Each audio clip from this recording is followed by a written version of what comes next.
তবে একটা বিষয় মাথায় রাখতে হবে তোমাদেরকে, এই উৎপাদন ব্যয় বিবরণী মূলত দুইটা অংশ। উৎপাদন ব্যয় বিবরণী মানে উৎপাদন ব্যয় হিসাবের মূলত দুইটা অংশ। একটা হচ্ছে ক নাম্বার, যেটা আমরা আজকে সলভ করতেছি, সেটা হচ্ছে উৎপাদন ব্যয় বিবরণী। এখানে শুধুমাত্র আমরা উৎপাদন ব্যয় বিবরণী নিয়ে কথা বলবো। আরেকটা হচ্ছে আমাদের খ অংশ, যেখানে আছে আমাদের বেতন ও মজুরি বিবরণী। হ্যাঁ, এই দুইটা অংশ। তো আজকে আমরা আলোচনা করব হচ্ছে আমাদের প্রতিষ্ঠানের যে কাঁচামাল ক্রয় করা হতে শুরু করে একেবারে বিক্রয়ের পূর্ব পর্যন্ত যাবতীয় যত কষ্ট আছে, সকল কষ্টের সমন্বয়ে যে উৎপাদন ব্যয় বের করি, সেই বিষয়টা নিয়ে আজকে কথা বলবো। এর পরবর্তীতে আমরা কথা বলবো বেতন ও মজুরি নিয়ে।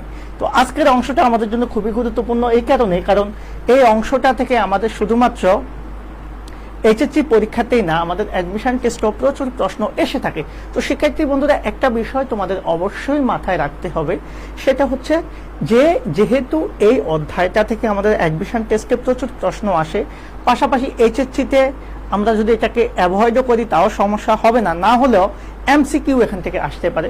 সো এই বিষয়টাকে আমাদের মাথায় রেখে আমরা এই অধ্যায়টাকে একটু দেখবো ভালোভাবে।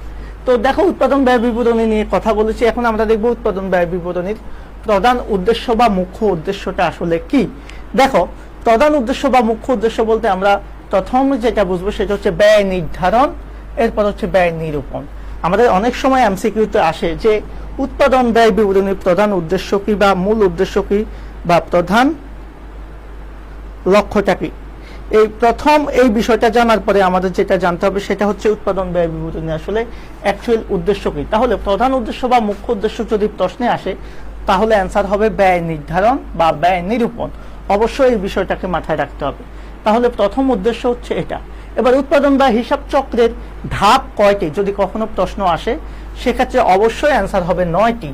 প্রথম ধাপ হচ্ছে ব্যয় চিহ্নিতকরণ, এরপরে সর্বশেষ ধাপ হচ্ছে সিদ্ধান্ত গ্রহণ। এগুলো আমাদের এমসিকিউর জন্য গুরুত্বপূর্ণ, বাট ইয়ের জন্য না। সো আমরা চলে যাব আমাদের মূল আলোচনায়। দেখো, আমরা একটা বিষয় জানি, আমাদের ব্যবসা প্রতিষ্ঠান মূলত দুই ধরনের। কয় ধরনের ভাইয়া? দুই ধরনের। একটা হচ্ছে টোটাল ব্যবসা প্রতিষ্ঠান, আর একটা হচ্ছে এক ধরনের অব্যবসায়িক প্রতিষ্ঠান। এই অব্যবসায়িক প্রতিষ্ঠানগুলা মূলত আমরা জানি অমুনাফাভোগী হয়, অমুনাফাভোগী হয়ে থাকে। ওকে, যেগুলার প্রধান উদ্দেশ্য মুনাফা অর্জন থাকে না। আর ব্যবসা প্রতিষ্ঠানের মধ্যে আবার দুই ধরনের হয়, একটা হচ্ছে মুনাফা অর্জনকারী, আরেকটা হচ্ছে এটাও মুনাফা অর্জনকারী, তবে এটা সেবা প্রদান করে। আর মুনাফা অর্জনকারী প্রতিষ্ঠানের মধ্যে এক ধরনের প্রতিষ্ঠান আছে যারা শুধু কি করে, পণ্যদ্রব্য উৎপাদন করে সেটা পাইকারদের কাছে বিক্রি করে। আরেক ধরনের প্রতিষ্ঠান আছে যে উৎপাদকের কাছ থেকে ক্রয় করে এনে বিক্রয় করে। তাহলে আজকে আমরা আলোচনা করব মুনাফা অর্জনকারী প্রতিষ্ঠানের মধ্যে উৎপাদনকারী প্রতিষ্ঠান নিয়ে। সো আজকের আলোচনাটা হচ্ছে আমাদের উৎপাদন ব্যয় বিবরণী নিয়ে। এখন দেখো, এই উৎপাদন ব্যয়কারী প্রতিষ্ঠানে 3 ধরনের মজুদ আমরা লক্ষ্য করে থাকি। কয় ধরনের মজুদ ভাইয়া? 3 ধরনের মজুদ। কয় ধরনের মজুদ? 3 ধরনের মজুদ। খুবই গুরুত্বপূর্ণ কথা। একটা হচ্ছে কাঁচামালের মজুদ, আরেকটা হচ্ছে অসমাপ্ত বা চলতি কাজের মজুদ, আরেকটা হচ্ছে বিক্রয়যোগ্য তৈরি পণ্যের মজুদ। এই 3টা মজুদ পণ্য নিয়ে মূলত আমাদের কাজ করতে হয়। মাথায় রাখবা, মজার বিষয় হচ্ছে এই প্রত্যেকটা মজুদ পণ্যের আবার 2টা ধাপ থাকে। একটা হচ্ছে প্রারম্ভিক, আরেকটা হচ্ছে সমাপনী। ওকে, এই যেমন কাঁচামালের মজুদের মধ্যে আমরা কি পাবো? কাঁচামালের প্রারম্ভিক মজুদ পাবো। কাঁচামালের মজুদের মধ্যে আমরা কি পাবো? কাঁচামালের প্রারম্ভিক মজুদ পাবো, আবার সমাপনী মজুদ পাবো।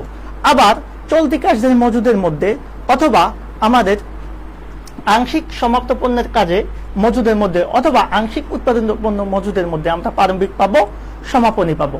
ঠিক একইভাবে আমাদের সমাপ্ত পণ্যের মজুদ বা বিক্রয়যোগ্য তৈরি পণ্যের মজুদের মধ্যে আমরা প্রারম্ভিক বা সমাপনী পাবো। অর্থাৎ 3 ধরনের মজুদ পণ্যের মধ্যে আমাদের প্রারম্ভিক এবং সমাপনী থাকবে।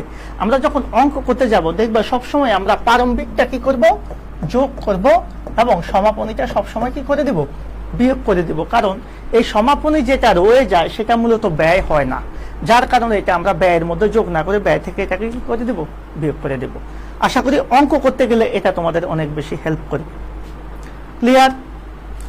এখন একটা বিষয় দেখো, উদ্দেশ্য অনুযায়ী আমাদের যদি উৎপাদন ব্যয় বিবরণী আমরা প্রকারভেদ জানতে চাই, তাহলে উদ্দেশ্য অনুযায়ী আমাদের এক ধরনের প্রকারভেদ আছে, তারপরে উপাদান ভিত্তিক প্রকারভেদ আছে।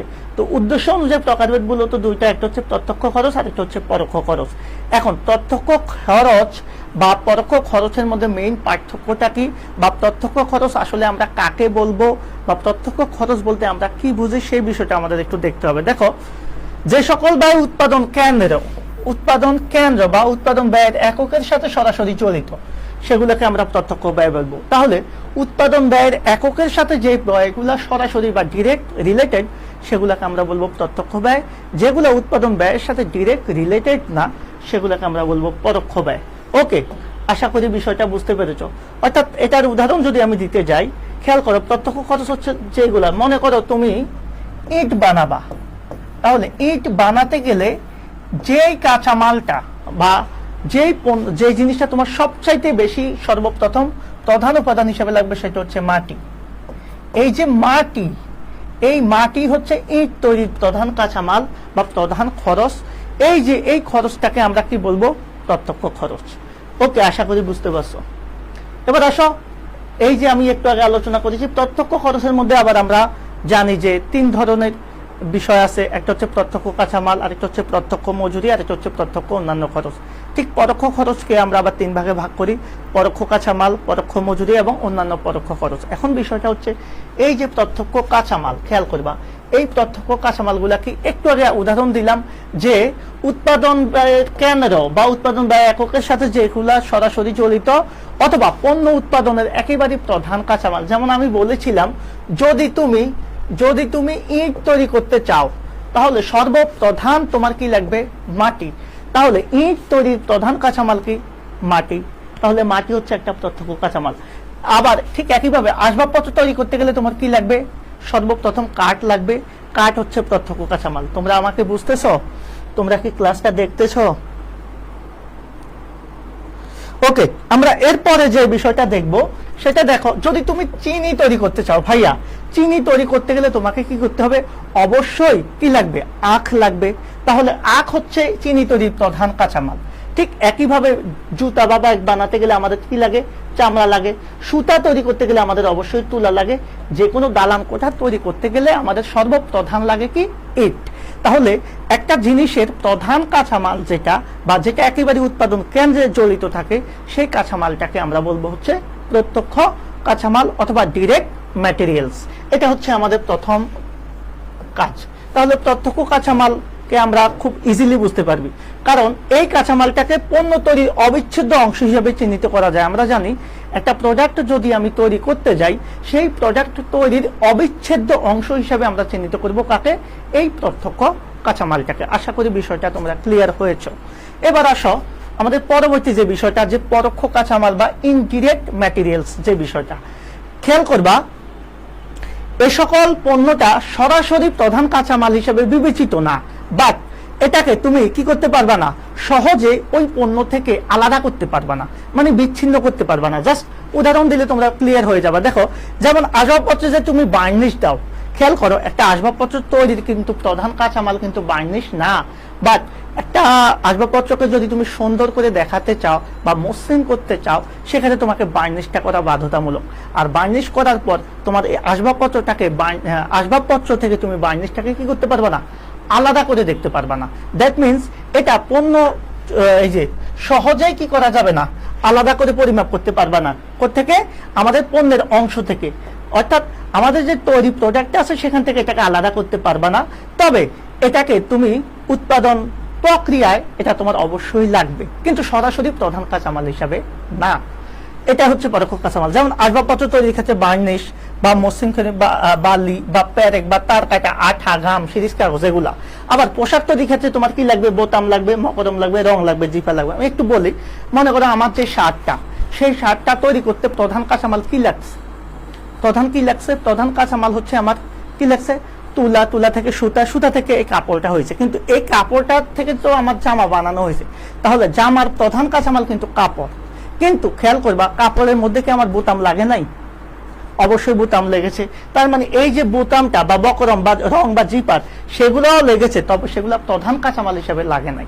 কিন্তু আমার জামা থেকে কি আমি বোতামটাকে আলাদা করে দিলে জামাটা থাকবে? ঠিক থাকবে? থাকবে না। সো এগুলাও লাগবে, তবে এগুলো প্রধান কাঁচামাল হিসেবে লাগবে না। যন্ত্রপাতি তৈরির জন্য আমাদের পিচ্ছিল কারক যে তেল বা লুব্রিকেন্ট গুলো আমরা ইউজ করি, সেলাইয়ের জন্য যেমন সুতা বা মেশিন চালানোর জন্য যেমন জ্বালানি, এই জিনিসগুলোকে আমরা পরোক্ষ কাঁচামাল বলি। আমি আজকে একটা বিষয় তোমাদেরকে ক্লিয়ার করে দিতে চাচ্ছি, সেটা হচ্ছে অনেক স্টুডেন্ট আমাকে ইনবক্সেও নক করেছো বা বিভিন্নভাবে মেসেজ করেছো যে স্যার প্রত্যক্ষ কাঁচামাল আর পরোক্ষ কাঁচামালে অনেক বেশি ঝামেলা হয়। আজকে আমি যতটুকু আলোচনা করেছি যে প্রত্যক্ষ কাঁচামাল তুমি কিভাবে মনে রাখবা, যে একটা পণ্য তৈরির প্রধান কাঁচামাল এটা, এবং এটা উৎপাদন কেন্দ্রে এটাকে লাগবেই সরাসরি। কিন্তু পরোক্ষ কাঁচামাল হচ্ছে পণ্য তৈরির প্রধান কাঁচামাল না, বাট এটা একটা অবিচ্ছেদ্য অংশ এবং এটাকে তুমি পণ্য থেকে সহজে আলাদা করতে পারবে না। এই টেকনিকটা মাথায় রেখে জাস্ট যে কয়েকটা উদাহরণ দিয়েছি সেটা ক্লিয়ার করো, ইনশাল্লাহ প্রত্যক্ষ কাঁচামাল পরোক্ষ কাঁচামাল তোমাদের ক্লিয়ার হয়ে যাবে। সো আমি সবাইকে রিকোয়েস্ট করব, যারা যারা ক্লাসে আসো, ক্লাসটা বুঝতেছো কিনা বা সবকিছু ঠিক আছে কিনা, তোমাদের কনসেপ্ট নিয়ে তোমাদের যে প্রবলেমটা ছিল, বেসিক যে বিষয়টা এই অধ্যায়ে সবচেয়ে বেশি ঝামেলা করে, সেটা আমি আজকে ক্লিয়ার করে দিলাম। যদিও অঙ্কে আমার এত ডিটেলস লাগবে না, বাট আমি একটু চাচ্ছিলাম যে তোমাদের বেসিকটা ক্লিয়ার করে দিতে। এখন আমরা আসবো আমাদের পরবর্তী অংশ, যে প্রত্যক্ষ মজুরি বা শ্রম, পরোক্ষ মজুরি বা শ্রম। এটা একইভাবে রিলেটেড। আমাদের প্রত্যক্ষ কাঁচামাল কি ছিল মনে আছে? মনে করো হচ্ছে আমাদের, আমি প্রথমে যে বলছি, আমার একটা ইট তৈরি করতে হবে, সেই ইট তৈরির জন্য প্রত্যক্ষ কাঁচামাল ছিল আমার মাটি, একটু খেয়াল করবা। আবার আমি যদি আসবাবপত্র তৈরি করতে চাই তখন আমার ছিল কাঠ। ঠিক একইভাবে এই যে আমার যে প্রত্যক্ষ কাঁচামাল, এই যে মাটি, এই মাটি থেকে ইট যারা তৈরি করবে, খেয়াল করো, মনে করো এই মাটি তো সাথে সাথে ইট হয়ে যাবে না। একটা মাটি আনলাম, তাতে কি আমার ইট হয়ে গেল? এখন এই মাটিকে ইটে রূপান্তর করতে যারা এই মাটিকে সরাসরি ইটে রূপান্তরিত করার কাজ করে, তাদেরকে আমরা যে মজুরিটা দিই তাদেরকে বলা হয় প্রত্যক্ষ মজুরি। তারা যে শ্রমটা দেয় তাদেরকে বলা হয় প্রত্যক্ষ শ্রম, আর এই শ্রমের বিনিময়ে যে অর্থটা তাদেরকে আমরা প্রদান করি সেটাই হচ্ছে প্রত্যক্ষ মজুরি। দ্যাট মিনস উৎপাদনে প্রত্যক্ষ জড়িত শ্রমিকের, ওই যে উৎপাদনে প্রত্যক্ষভাবে যারা অর্থাৎ মাটি থেকে ইটটা তৈরি করতেছে, তাদের যে মজুরি বা শ্রমটা, সেটাকে আমরা কি বলবো? প্রত্যক্ষ মজুরি। যেমন আমরা জানি গার্মেন্ট শিল্পের যে মজুরি, আসবাবপত্রের যে মিস্ত্রি আছে তার যে খরচটা। এবার খেয়াল করো পরোক্ষ মজুরিটা কি? পরোক্ষ মজুরিটা হচ্ছে যারা উৎপাদনে সরাসরি জড়িত না, বাট এটার পরিচালনা বা তত্ত্বাবধানে থাকে। যেমন একটা গার্মেন্টস শিল্পের ক্ষেত্রে প্রত্যক্ষ মজুরি কারা পায়? যারা গার্মেন্টস কর্মী, অর্থাৎ যারা কি করে পোশাক থেকে আমাদের পোশাকগুলা তৈরি করে, বা যারা সরাসরি কায়িক শ্রমটা করে। আর যারা দেখা গেছে ফোরম্যান আছে বা সুপারভাইজার আছে, তারা যে তত্ত্বাবধানটা করে, তাদেরকে যে খরচটা বা মজুরিটা দেওয়া হয় বা স্যালারিটা দেওয়া হয়, সেটাকে আমরা বলবো পরোক্ষ মজুরি। কারণ তারা প্রত্যক্ষভাবে উৎপাদন ক্রিয়ায় থাকে না, কিন্তু এরা কি করে? পরোক্ষ তত্ত্বাবধান করে। যেমন ফোরম্যান বা সুপারভাইজার বা তত্ত্বাবধান যে বেতনটা দেয়, শিফট ইনচার্জম্যানের যে বেতনটা দেয়, মেরামত ব্যয়টা দেয়। এখন মেরামত বলতে আবার আমরা কি বুঝবো? শ্রমিক যারা, তারা ছাড়া অন্যান্য যারা মেরামত করে, মেরামত কাজগুলা পরিদর্শন করে, পরীক্ষামূলক কাজের যে খরচ, যারা অর্থাৎ তত্ত্বাবধানে থাকে, তাদের স্যালারিটা হচ্ছে পরোক্ষ মজুরি। তারা যে শ্রমটা দেয় তাদেরকে আমরা বলবো পরোক্ষ শ্রম। তাহলে প্রত্যক্ষ আর পরোক্ষ শ্রমটা ক্লিয়ার। এবার অন্যান্য খরচগুলো আমাদের তেমন বেশি লাগবে না, জাস্ট অন্যান্য প্রত্যক্ষ খরচের মধ্যে আমি জাস্ট কয়েকটা জিনিস মনে রাখবো। যেমন বিশেষ নকশা খরচ বা ডিজাইন বা চার্জ, গবেষণা খরচ, পরিকল্পনা বা প্ল্যানিং খরচ, পরিবহন খরচ, রয়্যালটি বা সত্যভাড়া, স্থপতির ফিস। এই কয়েকটা জিনিস আমরা মাথায় রাখবো একটা কারণে। তবে আধুনিক অ্যাকাউন্টিং এ এগুলাকে আমাদের মুখ্য ব্যয় ধরে নাই বিদায় কেউ যদি এটাকে মনে নাও রাখতে পারে, কোনো সমস্যা নাই। আশা করি বিষয়টা বুঝতে পেরেছো। ওকে। আর পরোক্ষ খরচগুলো আমাদের পরোক্ষ কাঁচামাল যেগুলো আছে সেগুলা। তাহলে ব্যয়ের উপাদান ভিত্তিক ব্যয়ের মধ্যে আমরা প্রত্যক্ষ খরচ এবং পরোক্ষ খরচ বিষয়টা টোটাল ক্লিয়ার করে পেলাম। আশা করি তোমরা বুঝতে পেরেছো। খুব ইজিলি আমি চেষ্টা করেছি এটাকে উপস্থাপন করার জন্য। এখন আমি যে বিষয়টা তোমাদের সাথে শেয়ার করব সেটা হচ্ছে কার্যভিত্তিক ব্যয় আবার দুই প্রকার। কার্যভিত্তিক ব্যয় দুই প্রকার। একটা হচ্ছে, খেয়াল করবা, এই যে উৎপাদন ব্যয়ের আমরা দুইটা অংশ আমরা পাবো কার্যভিত্তিক। একটা হচ্ছে মুখ্য ব্যয়, আর একটা হচ্ছে কারখানা উপরি ব্যয়, যেটাকে আমরা কাউ বলি। তাহলে কাউ বা কারখানা উপরি ব্যয় আর মুখ্য ব্যয়, এই দুইটা যোগ করলে আমরা যেটা পাই সেটাকেই বলা হয় মূলত উৎপাদন ব্যয় বা কারখানার ব্যয়। এখন দেখো, এই মুখ্য ব্যয়ের মধ্যে আমাদের তিনটা জিনিস চলে যাবে। এই যে প্রত্যক্ষ যাবতীয় তিনটা জিনিস আমরা দেখেছি, যে কাঁচামাল, মজুরি এবং অন্যান্য ব্যয়। এই তিনটার কিন্তু কি আছে? প্রত্যক্ষ ব্যয় আছে, আবার 3টার পরোক্ষ ব্যয় আছে। এই 3টার যখন প্রত্যক্ষ ব্যয়গুলোকে আমরা যোগ করব তখন যেটা আসবে সেটাই হচ্ছে মুখ্য ব্যয়। তাহলে মুখ্য ব্যয় মানে হচ্ছে প্রত্যক্ষ কাঁচামাল, প্রত্যক্ষ মজুরি এবং অন্যান্য কস্ট যেগুলা, সেগুলাকে যখন আমরা যোগ করব, অন্যান্য যে প্রত্যক্ষ খরচগুলো আছে সেগুলো যোগ করলে আমরা মুখ্য ব্যয় পাবো। যদিও আধুনিক অ্যাকাউন্টিং এটাকে অ্যাকসেপ্ট করে না। আধুনিক অ্যাকাউন্টিং বলে যে প্রত্যক্ষ কাঁচামাল এবং প্রত্যক্ষ মজুরি যোগ করলেই আমরা মুখ্য ব্যয় পেয়ে যাব।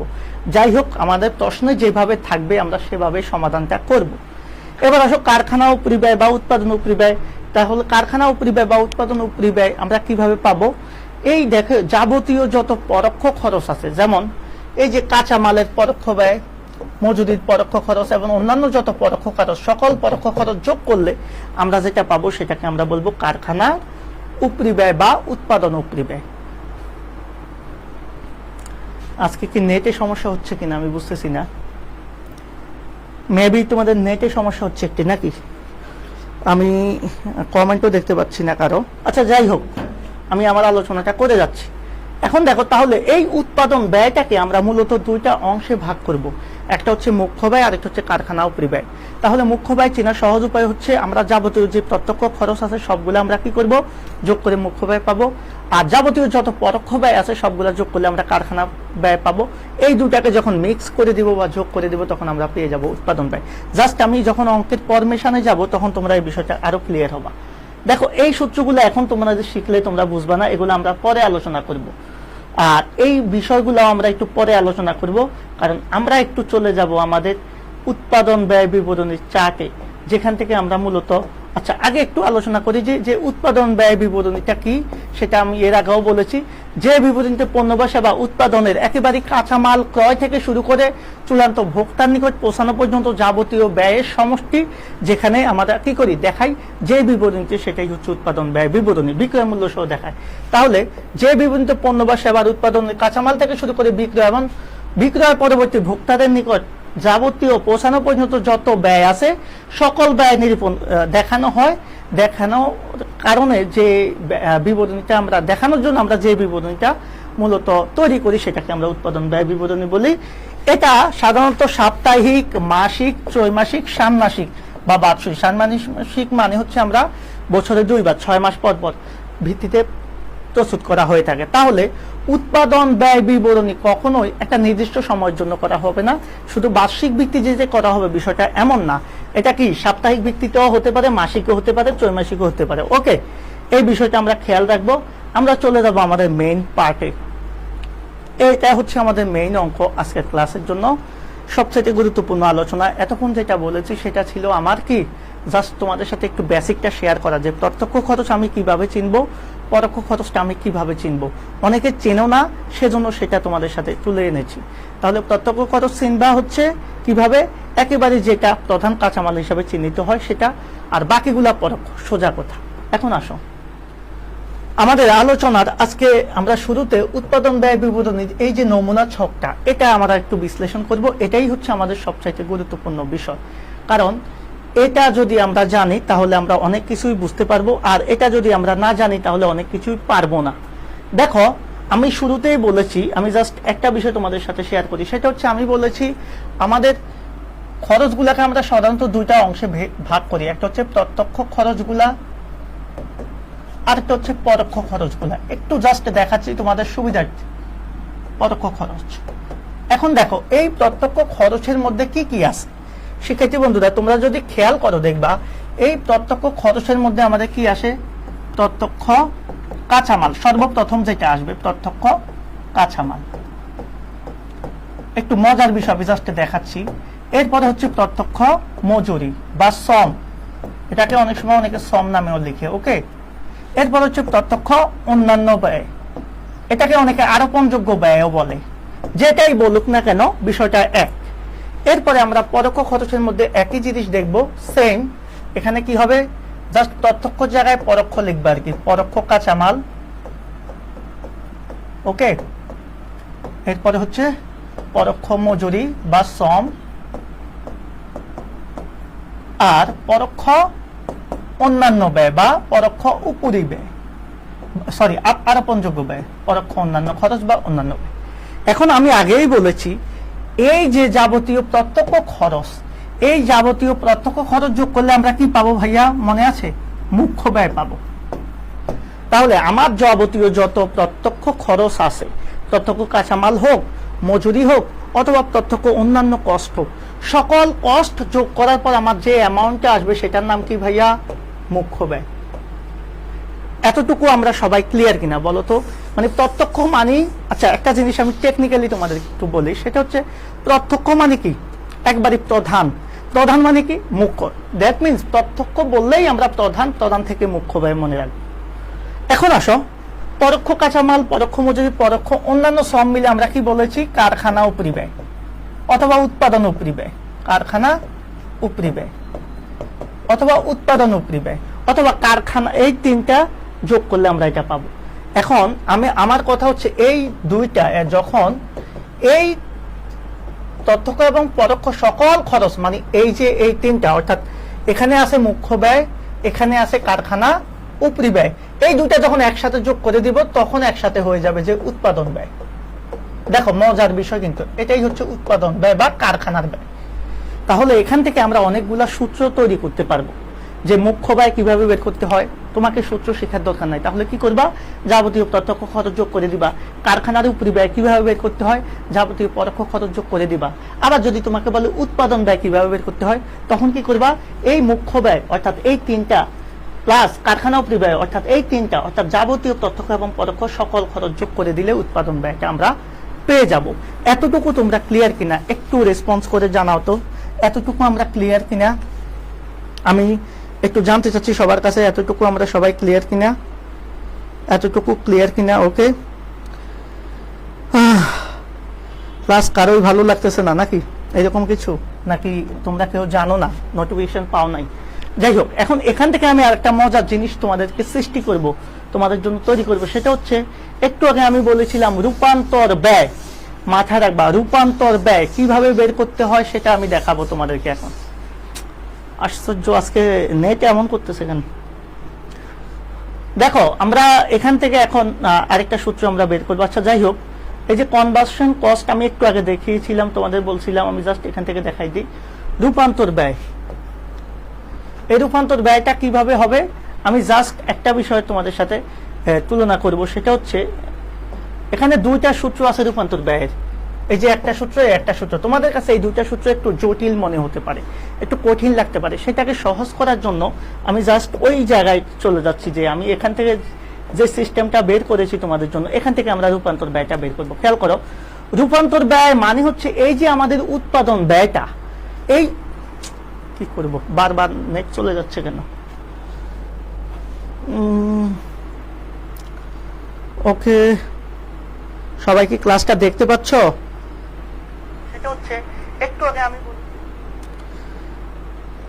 সমস্যা হচ্ছে আজকে, মনে হয় একটু সমস্যা হচ্ছে। যাই হোক, তোমরা একটু কষ্ট করে হলেও ক্লাসটা করো। আমি জাস্ট কিছু টেকনিক জিনিস তোমাদেরকে দেখাচ্ছি যেটা তোমাদের খুব বেশি হেল্প করবে। দেখো আমি কি বলেছি, রূপান্তর ব্যয়।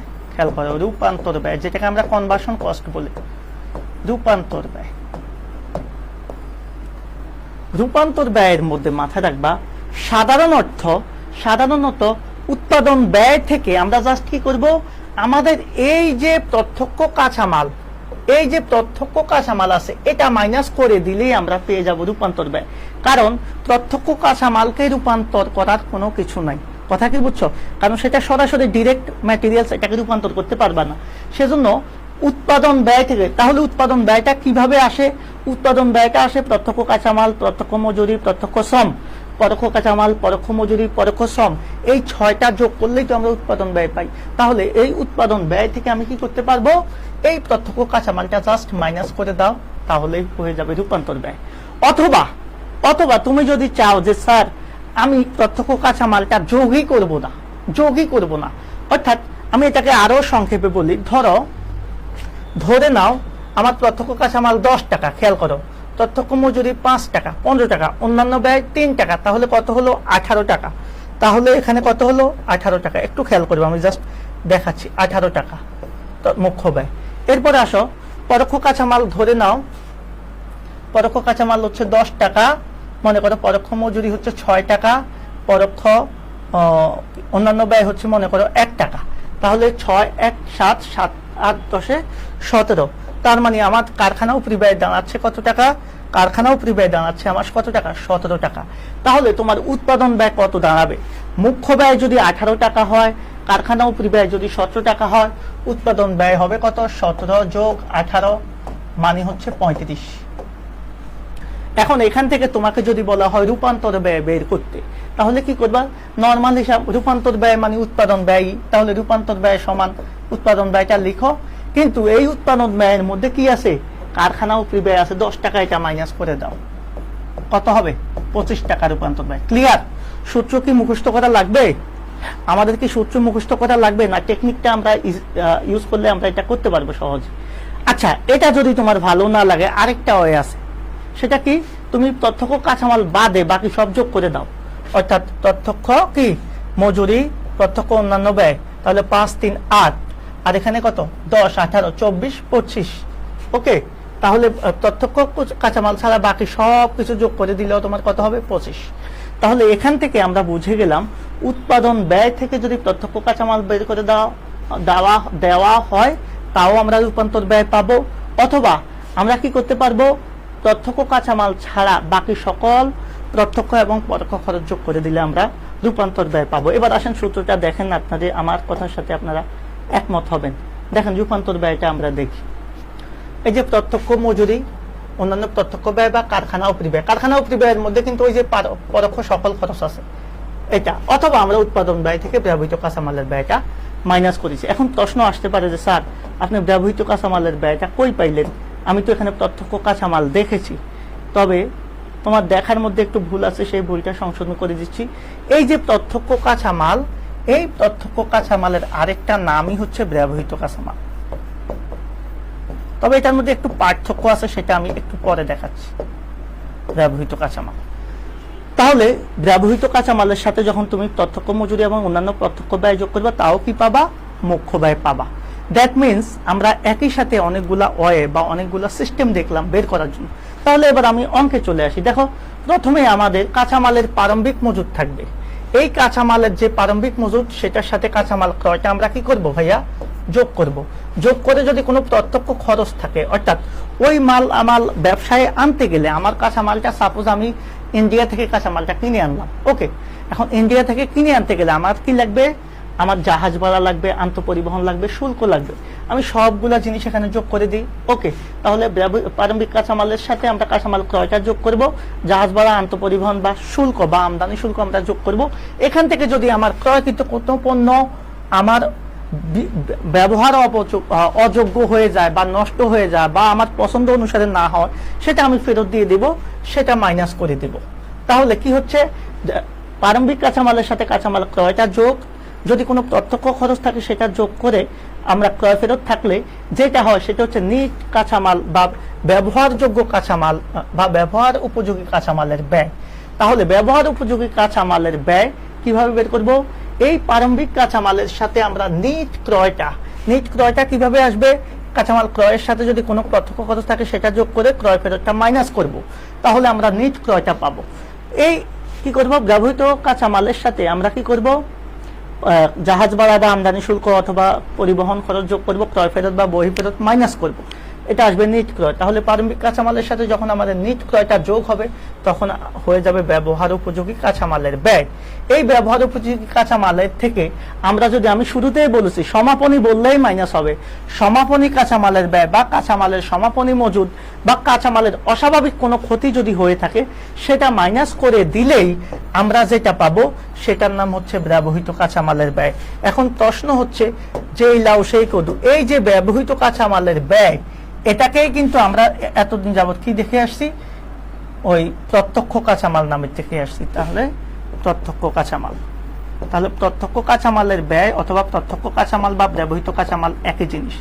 তাহলে এখন দেখো আমাদের সূত্রটা মিলছে কিনা। আমাদের সূত্র যেটা আমরা শেয়ার করেছি যে প্রত্যক্ষ কাঁচামালের সাথে প্রত্যক্ষ মজুরি এবং অন্যান্য খরচ যোগ করলে আমরা মুখ্য ব্যয় পাবো।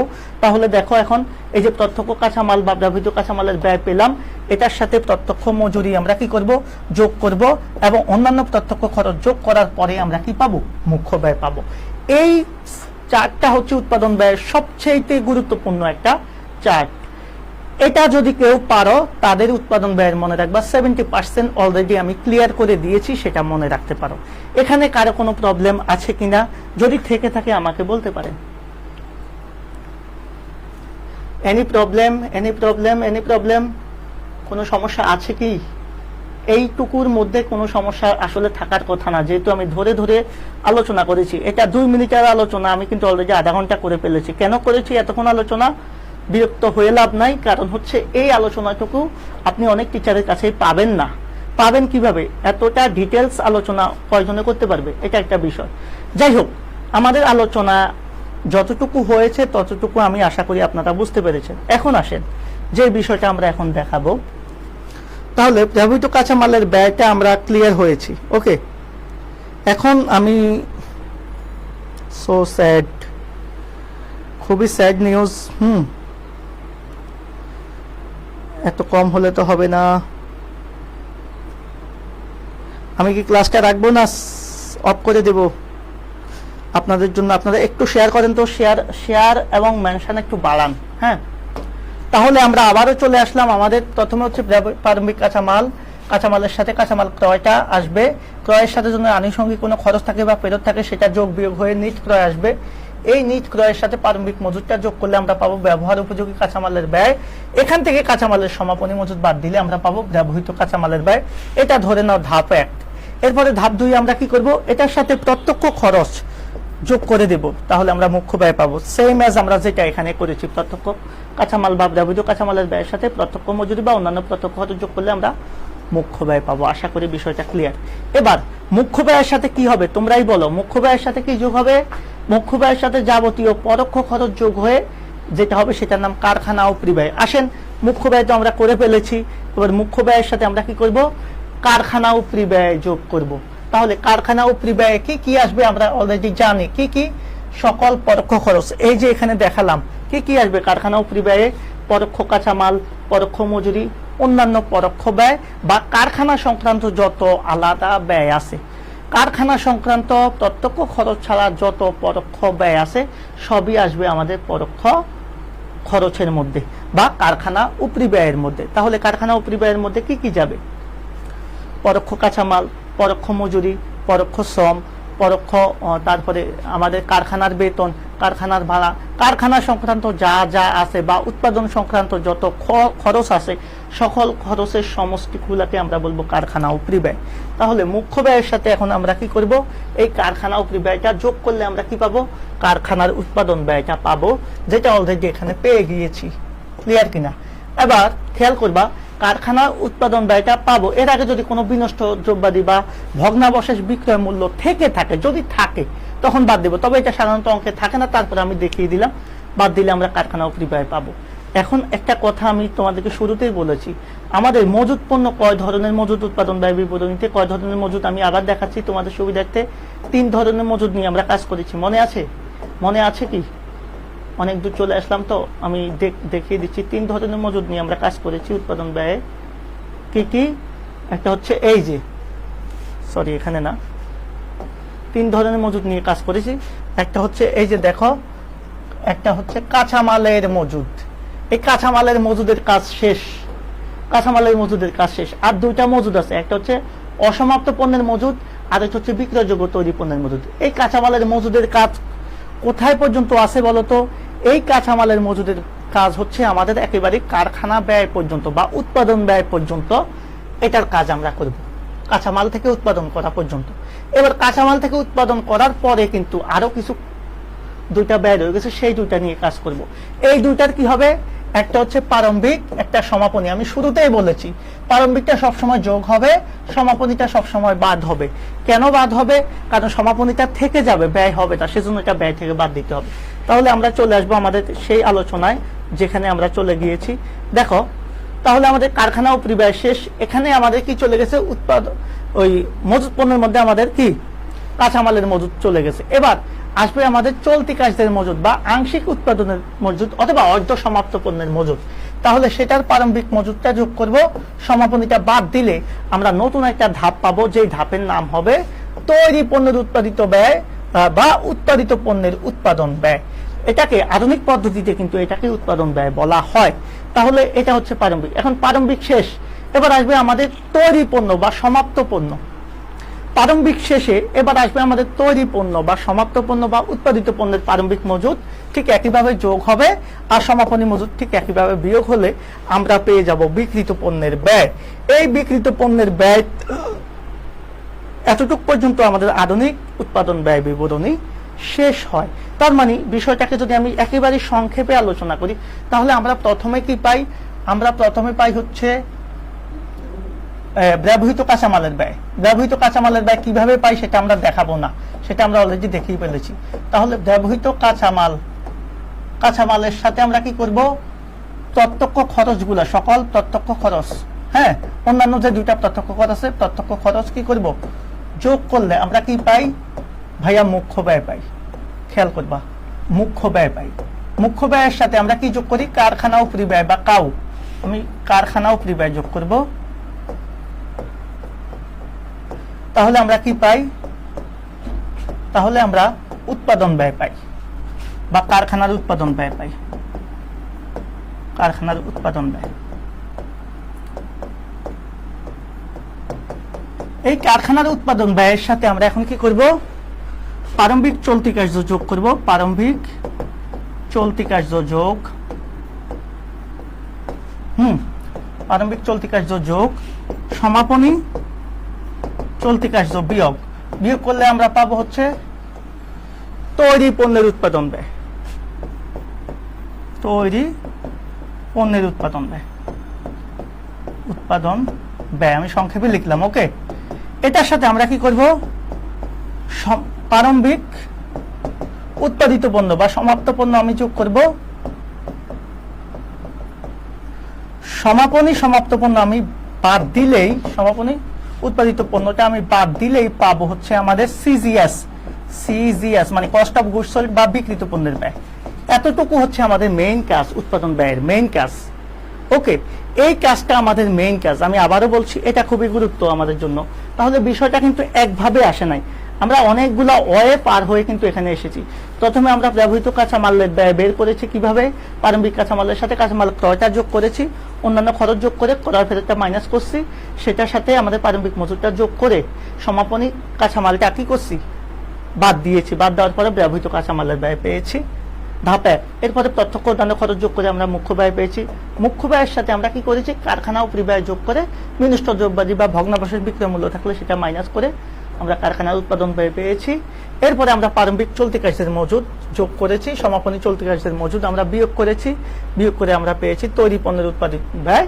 এটার সাথে প্রারম্ভিক উৎপাদিত পণ্য বা তৈরি পণ্য যোগ করে সমাপনী তৈরি পণ্য বাদ দিলেই আমরা পাবো হচ্ছে বিক্রিত পণ্যের ব্যয় বা সিজিএস।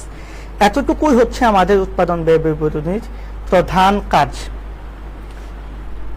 এতটুকু যদি আমরা পারি তাহলে আমরা ইনশাল্লাহ বাকি অংশটুকু পারবো। তাহলে এই যে আমি যা যা দেখালাম এতক্ষণ পর্যন্ত, যে উৎপাদন ব্যয় কিভাবে বের করতে হবে, রূপান্তর ব্যয় কিভাবে বের করতে হবে, কিভাবে আমাদের উৎপাদন ব্যয়ের ধাপগুলো মাথায় রাখতে হবে, সেটা আজকের ক্লাসে আমার ছিল মূল আলোচনা। সো আমি আশা করব অবশ্যই যতটুকুই আলোচনা আমি করেছি ততটুকু তোমরা বুঝতে পেরেছো। এখন আসো, আরো আলোচনা করা যাবে, তবে আলোচনা করার জন্য তোমাদের একটু রেসপন্স দরকার। সেটা হচ্ছে যে স্যার আপনি বিক্রিত পণ্যের ব্যয় বের করছেন, এরপরে কি করবেন? এই যে বিক্রিত পণ্যের ব্যয় বের করেছি, সেখান থেকে আমাদের মূলত কি করতে হবে? একটা কাজ করতে হবে। কি কাজ? খেয়াল করো, যদি কখনো আমাদেরকে বলা হয় আয় বিবরণী করতে, কি বিবরণী ভাইয়া? আয় বিবরণী বা বিশদায় বিবরণী করতে, উৎপাদন ব্যয়ের অঙ্কে। উৎপাদন ব্যয়ের অঙ্কে বিশদায় বিবরণী করলে আমার কি লাগবে? ওই যে বিক্রিত পণ্যের ব্যয়টা বের করে এনেছি, কয়টা ধাপে বের করে এনেছি মনে আছে? এই ধাপগুলো একটু দেখাই দিচ্ছি। এই যে এক ধাপে, প্রথম ধাপে ব্যবহৃত কাঁচামালের ব্যয় বের হয়েছে, এরপরে আমরা প্রত্যক্ষ মজুরি যোগ করে আমরা 2 নম্বর ধাপ পেয়েছি কি? মুখ্য ব্যয়। মুখ্য ব্যয়ের সাথে আমরা 3 নম্বরে কি করেছি? কারখানা উপরি ব্যয় যোগ করেছি। মুখ্য ব্যয়ের সাথে আমরা কারখানা উপরি ব্যয় যোগ করেছি। যোগ করে আমরা কি পেয়েছি? এই যে সরি, এটা হবে না, 3 নাম্বার হচ্ছে কারখানা উপরি ব্যয় পেয়েছি। এটার সাথে প্রারম্ভিক চলতি কার্য যোগ করে সমাপনীটা মাইনাস করে আমরা পেয়েছি হচ্ছে 4 নম্বরে কি? তৈরি পণ্যের উৎপাদন ব্যয়। এটার সাথে আমরা উৎপাদিত পণ্যের প্রারম্ভিক মজুদ যোগ করে সমাপনীটা মাইনাস করে আমরা 5 নম্বরে পেয়েছি হচ্ছে আমাদের বিক্রিত পণ্যের ব্যয়।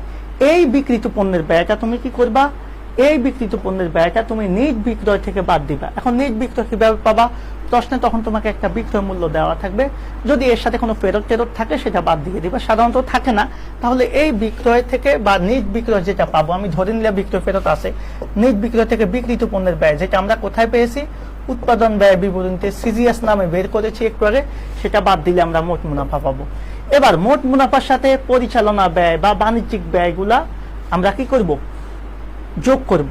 যোগ করে এই দুইটা ব্যয় অর্থাৎ অফিস ও প্রশাসনিক উপরি ব্যয়, বিক্রয় ও বন্টন উপরি ব্যয়, এই দুইটা ব্যয় আমরা যোগ করব। যোগ করে আমরা কি করব, এই মোট মুনাফা থেকে বাদ দিয়ে দিলেই উৎপাদন ব্যয় বিবরণীতে আমাদের যে মুনাফাটা আসবে সেটাকে আমরা নিট মুনাফা বা নিট আয় অথবা পরিচালনা মুনাফা নামে ডাকতে পারবো। এটাই হচ্ছে উৎপাদন ব্যয়ের আয় বিবরণী। তবে এই আয় বিবরণী আর ক্রয় বিক্রয়কারী প্রতিষ্ঠানের আয় বিবরণী এক না, সেখানে কিন্তু বিনিয়োগের সুদ টুদ লভ্যাংশ প্রাপ্তি টাপ্তি আসবে, হ্যাঁ, কিন্তু এখানে কিন্তু আসবে না, কারণ সেগুলো আর্থিক অ্যাকাউন্টিং এর অংশ, যেগুলা উৎপাদন বা কস্ট অ্যাকাউন্টিং এর অংশ না, সেজন্য এখানেই কিন্তু শেষ হয়ে যাবে আয় বিবরণী।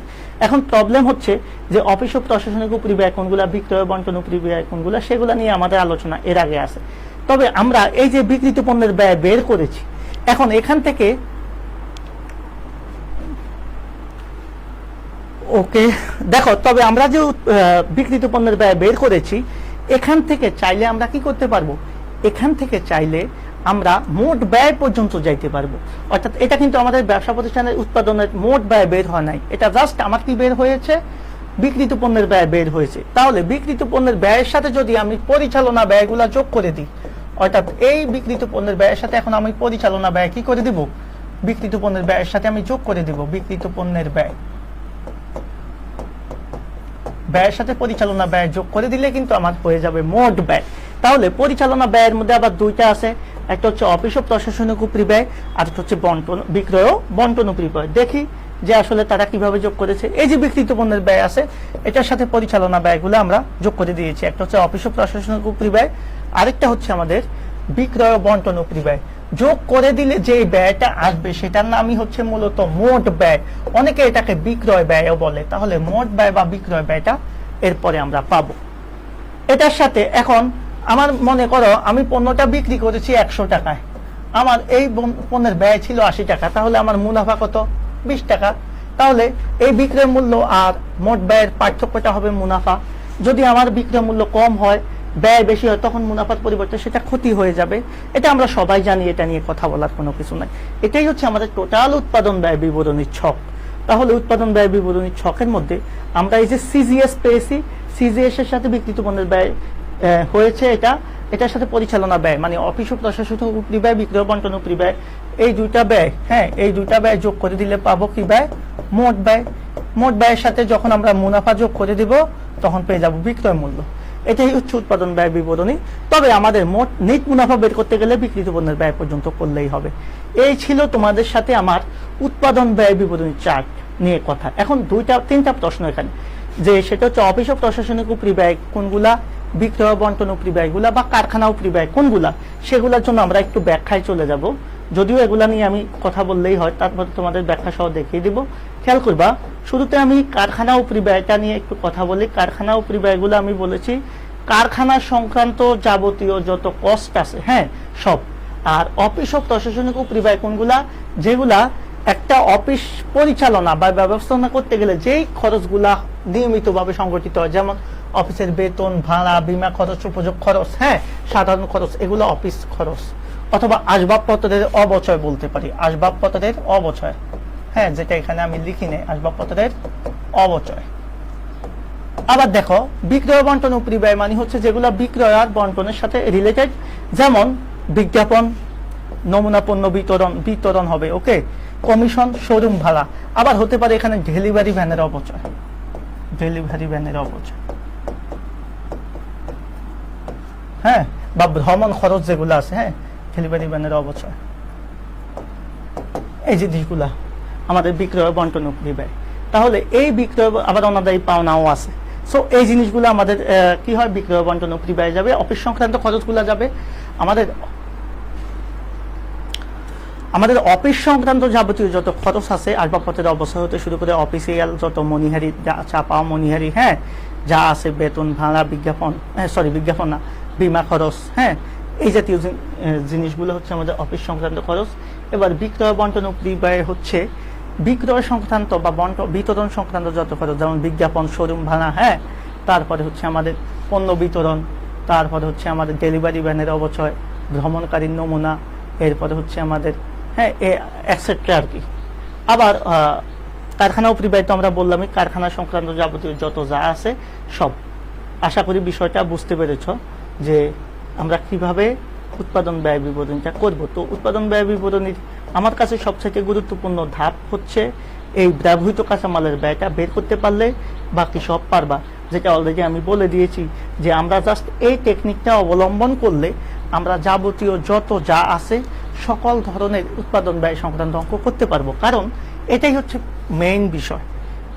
মেইন বিষয়, বাকিটা আমরা এমনিতেই বুঝবো, কিন্তু এই জিনিসটা কিন্তু অনেকে আমরা বুঝবো না। কারণ হচ্ছে এই জিনিসটাই হচ্ছে আমাদের উৎপাদন ব্যয় বিবরণীর সবচাইতে ইজিয়েস্ট একটা জিনিস। তবে এই জিনিসের মধ্যেই হচ্ছে সবচাইতে ঝামেলা লাগে, কারণ অনেকে মনে করে স্যার এখানে বললেন ব্যবহৃত কাঁচামাল, এখানে হচ্ছে প্রত্যক্ষ কাঁচামাল। আরে ভাই, ব্যবহৃত কাঁচামাল আর প্রত্যক্ষ কাঁচামাল প্রায় একই জিনিস, হ্যাঁ, যেই লাউ সেই কদু, এটা জাস্ট কি করতে হয়, একটু বের করতে হয়। তাহলে এই প্রত্যক্ষ কাঁচামাল, প্রত্যক্ষ মজুরি, অন্যান্য প্রত্যক্ষ খরচ দিয়ে মুখ্য ব্যয় আসবে, পরোক্ষ খরচ দিয়ে কারখানা ব্যয়, এই দুইটা যোগ করলে আমরা আসবো উৎপাদন ব্যয় বা কারখানা ব্যয়। এতটুকু আমাদের বেশি গুরুত্বপূর্ণ। এর পরের ধাপগুলো